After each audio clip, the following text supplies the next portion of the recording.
One of the most fundamental mechanics to learn, work on, or try to improve is car control, plain and simple. Without this, you wouldn't be able to do anything. So let's go ahead and cover this in today's video. How to improve car control. Without car control or decent car control, you won't be able to do very many things, if anything at all. A lot of people try and skip this step, and they work on more fun, flashy things, like air dribbles, flip resets, things like that. And that's fine if that's what you want to do, but in my opinion, it can help you a lot more in the long term if you focus on the smaller, more core mechanics of the game before getting into those. Just so you guys know, I have also written up a training regimen that will be posted later on in the video, so stay tuned if you'd like to see what I do to improve my training with car control. It's tailored for both longer training sessions and shorter ones, so if you're like me and you don't have all the time in the world to train, then this might be good for you. Let's go ahead and get into the car control mechanics. Let's start by looking at what car control is. Basically, it's just knowing how and when to move your car in a specific way so you land where you want. It sounds easy, but this game can make even the most simplistic things hard. Things that fall under this are going to be steering, recoveries, wave dashing, flipping, drifting half flips, flip cancels, aerials, blocks, saves, bumps, and demos. And there's probably more. It's a lengthy list, but those are just the vague things we're going to be covering today. Let's go ahead and cover what I do when I'm training to get better at my car control mechanics. I'm a PC user, so some of the things I mention are going to be PC exclusive, but not everything, and I'll probably give a few ideas as to what you could do if you're not a PC player. And again, just a quick reminder, I'm not going to go in depth on any of these mechanics just yet. We're just kind of covering the base outline. Later on in the series, we will, however, go in depth with each mechanic and kind of break it down and figure out what the best way to train that is, things like that. Anyway, let's get into some car control mechanics, how to use them, and when to use them. Let's start with steering and drifting. These aren't going to be in any particular order, really. They kind of are, but not really. Feel free to skip ahead to any section if there's anything you want to know, but we're going to start here. Steering and drifting are things you're going to be doing most of the time. It sounds simple, but there are ways to work on your particular control of your car's steering and drifting, and ways to become more efficient at it.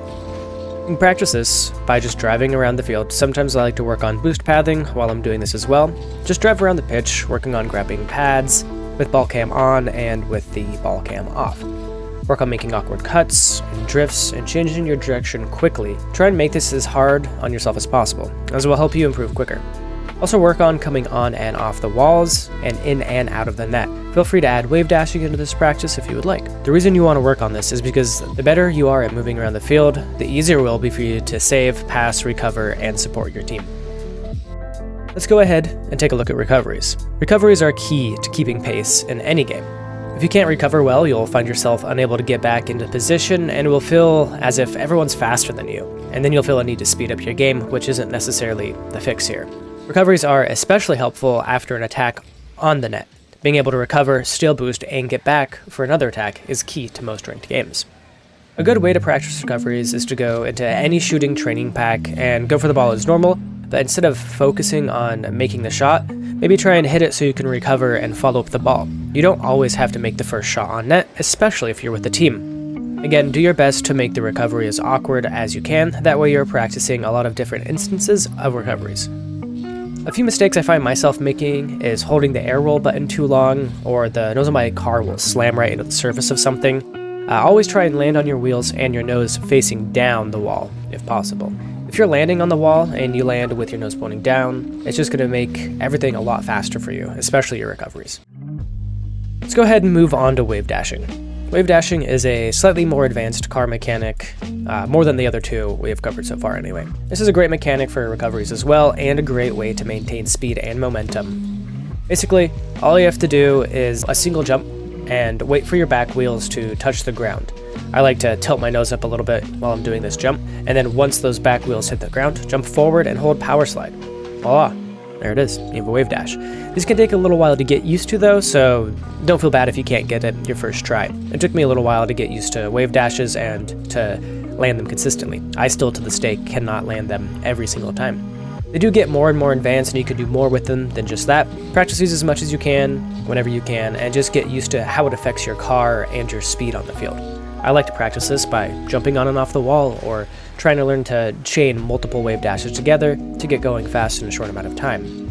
You can also jump on and off the walls and practice landing on a wave dash, so that way you keep momentum and you're just practicing uncomfortable wave dashes.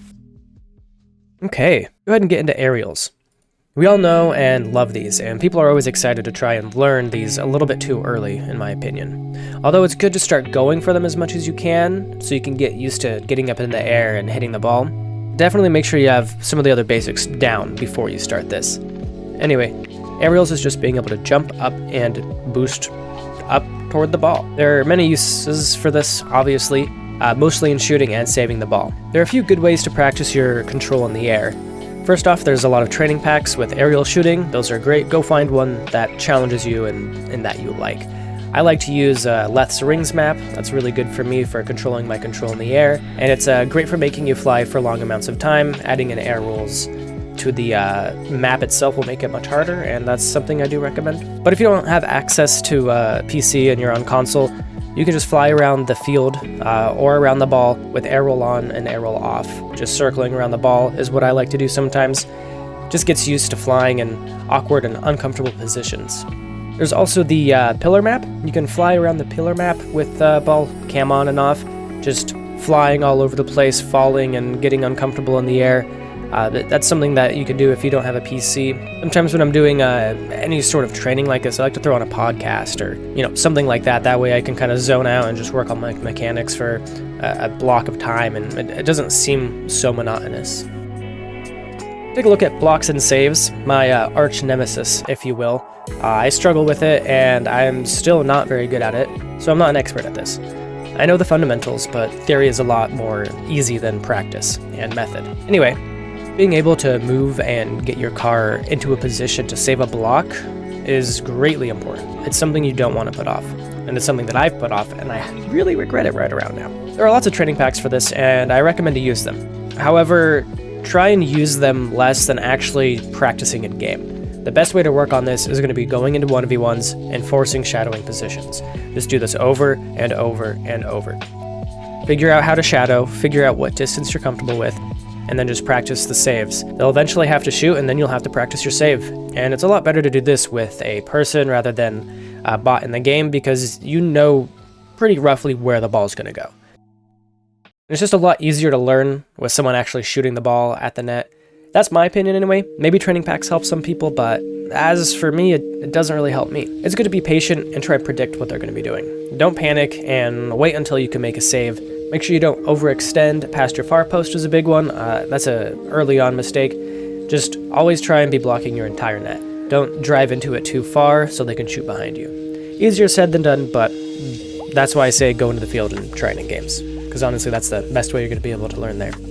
Okay then, let's go ahead and get into bumps and demos. Lots of people hate them, but they're a great tool to have in your arsenal, as well as something you should just casually work on, as it opens up space on the pitch for you. This takes good car control, boost control, and you also have to be good at predicting where someone's going to be going. Keep in mind, bumps and demos are a fairly high-risk play, but they can help you out if you take them in low-risk situations. I recommend to do this probably in casuals if you're not really good at it at first, as there's nothing to lose and your team doesn't technically have anything to lose either. So get out there and bump your little hearts out. I know a lot of people think that they're toxic, but I respect a good demo or bump play, as well as a nicely avoided bumper demo. This is a weirder one, just flipping. Flipping is something you should always make sure you're doing as exact as you can, because you want your flips to be consistent, and you want to be flipping in a way you mean as much as possible. This comes handy down the line, especially when you're shooting and you need your shooting consistency to be spot on. This one's simple to practice. Just look at your joystick and watch how your car flips based on that. Play around with it more and more, and eventually you'll just get comfortable with it. Ensuring you always flip how you want and how you need to can help with everything. For example, it can help you with kickoffs, flipping to save, pre-flipping to a save, flipping to the kickoff, bumps, demos, recoveries, even boost steals. The list just goes on and on for flipping. If you can ensure you're doing the right flip when and how you want, there's a good chance you'll dominate your opponents. We're on to one of the last ones here, so this one's a little bit more complex and advanced. This is going to be half flips and flip cancels. These are just another type of flip, but it's also its own thing. That's why I have them here at the end. These are helpful advanced flips that can help with recoveries, shootings, and saves like that. A good use of a flip cancel is if you want to take a shot toward the net or make a flick, but you don't really want to overextend. The momentum created from a full flip will sometimes throw you way out of the play, and a flip cancel will kind of slow your momentum down a bit and not have you overextend if you don't need to. Anyway, flip cancels basically are a flip, but right when you hit your jump button, you'll pull the opposite direction on your joystick. If done successfully, it'll probably look something like this. I'll put a clip on screen or something. Anyway, this leads into the hat flip, which is used for recoveries mostly. It's a flip cancel with an air roll and some boost thrown in as well. I'll go ahead and throw that on screen here as well.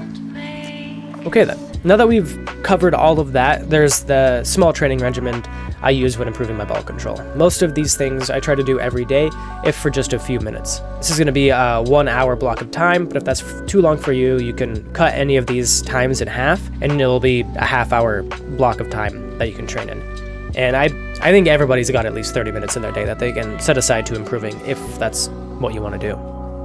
Firstly, Leth's Rings is a great resource to use. I know I talked about it earlier. Anyway, get in there and do that for 15 minutes. This map is great for working on your air control while looking at the path you need to go through.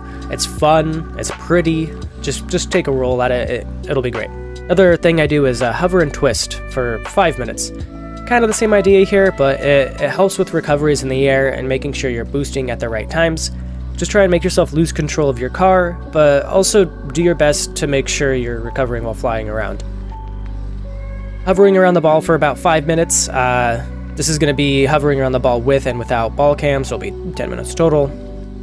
With this one, the idea is simple enough. You keep ball cam on and you fly around the ball in a circle. You try to keep up your speed and stay as close to the ball as you can without losing control. And then after about 5 minutes, I try and add in air rolls. That way you get used to even more uncomfortable situations. I recommend to do air roll left and right. That way you're comfortable with both. Boost pathing. This one's a weird one. I do this with ball cam on and off. Again, all you do is just move your car around the pitch, and you want to make sure you're picking up as many boost paths as you can.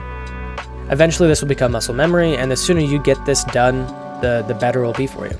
Anyway, I'll put a few little screenshots up of some common boost pathing areas, and I'll also put a link down in the description below about a resource on subreddit Rocket League School that has really good information about boost pathing, and they really go into detail, so I recommend you check that out. And the last but not least, I do like to do the squishy ground control. This is something Squishy does, and he mentioned it in one of his videos a while ago. But if you want to work on recoveries and your movement around the field, basically you just want to jump and flip and move around the field as fast as you can while making yourself fall and land in really weird ways, and catching yourself with power slide and then flipping to get a better angle and just keep your momentum moving across the field. And that's it. I hope the video at least helped one person, or at least one person enjoyed, and if so, it makes it worth it. I mean, if not, I'll like it, because I have fun doing this kind of stuff. Anyway, that's gonna be it for today. Hope you guys get on the grind and have some good games. See you later.